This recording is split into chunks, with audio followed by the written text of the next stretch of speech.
Corona संक्रमण की दूसरी लहर भले ही अब कमजोर पड़ गई हो, लेकिन जिंदगियां अभी भी पूरी तरीके से पटरी पर लौटकर नहीं आ पा रही हैं। तीसरी लहर के खतरे के बीच 12वीं के एग्जाम को भी रद्द कर दिया गया है। बच्चों की जान बचाने के लिए सरकार ने ये फैसला लिया है, मगर उन बच्चों में फैसले को लेकर मायूसी देखने को मिल रही है जो लगातार अच्छे नंबर पाने के लिए पढ़ाई कर रहे थे।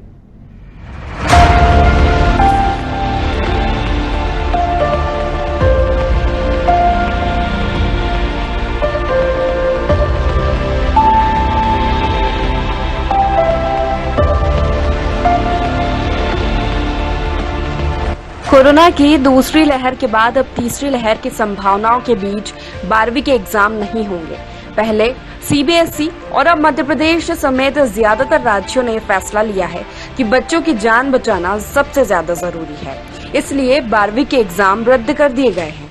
अब इस फैसले के बाद मध्य प्रदेश में 12वीं के छात्रों का रिजल्ट किस तरह और किस आधार पर बनेगा, इसके लिए बनाया गया मंत्री समूह विशेषज्ञों के साथ चर्चा में जुड़ गया है। लेकिन इस फैसले से उन छात्रों में निराशा आई है जो लगातार पढ़ाई कर रहे थे ताकि बेहतर से बेहतर नंबर लाए जा सके। हालांकि जो छात्र एग्जाम देना चाहते हैं वे हालात ठीक होने के बाद 12वीं का एग्जाम दे सकेंगे।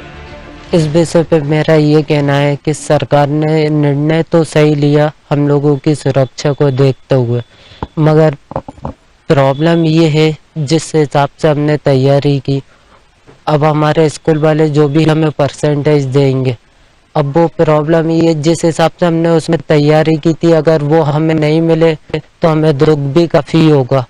तो फिर जो सरकार ने हमारे लिए विकल्प रखा है कि जो जिन बच्चों को पेपर देना है वो कोविड ख़त्म होने के बाद दे सकता है, तो हम फिर पेपर दे के जो परसेंटेज बनाना चाहते हैं फिर हम वो बनाएंगे। ये बात सही है कि लगातार कोविड संक्रमण ने देश और दुनिया का बुरा हाल कर रखा है और अपनी जान गंवा रहे हैं। 12वीं की परीक्षा रद्द करते हुए मुख्यमंत्री शिवराज सिंह चौहान ने भी साफ कहा था कि अभी बच्चों के करियर की चिंता नहीं बल्कि उनके जान की चिंता है। जान बची रही तो करियर बाद में भी बन जाएगा। मध्य प्रदेश में 12वीं बोर्ड की परीक्षाएं इस वर्ष आयोजित नहीं की जाएंगी। बच्चों की जिंदगी हमारे अनमोल है। कैरियर की चिंता हम बाद में करते हैं।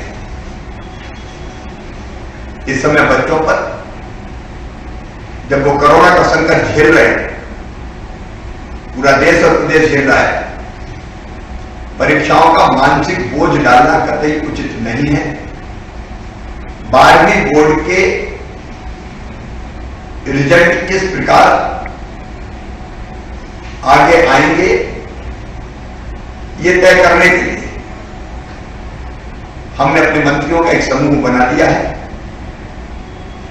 जो विशेषज्ञों से चर्चा करने के बाद आंतरिक मूल्यांकन या अन्य आधारों का विचार करके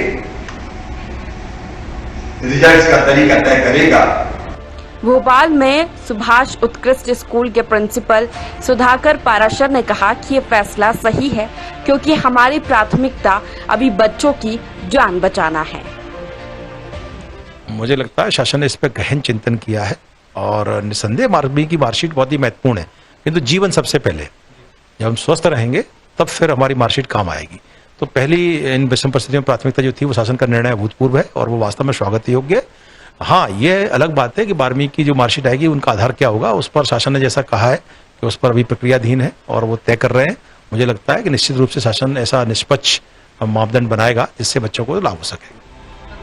कोरोना काल में सिर्फ बच्चों की पढ़ाई लिखाई ही नहीं बल्कि पूरी तरह से जिंदगियां पटरी पर लौट नहीं पा रही है।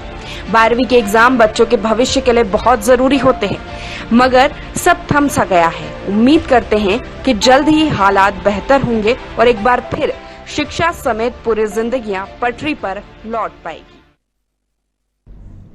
इसी खबर के साथ बुलेटिन में इतना ही। आप बने रहिए साधना न्यूज के साथ। नमस्कार।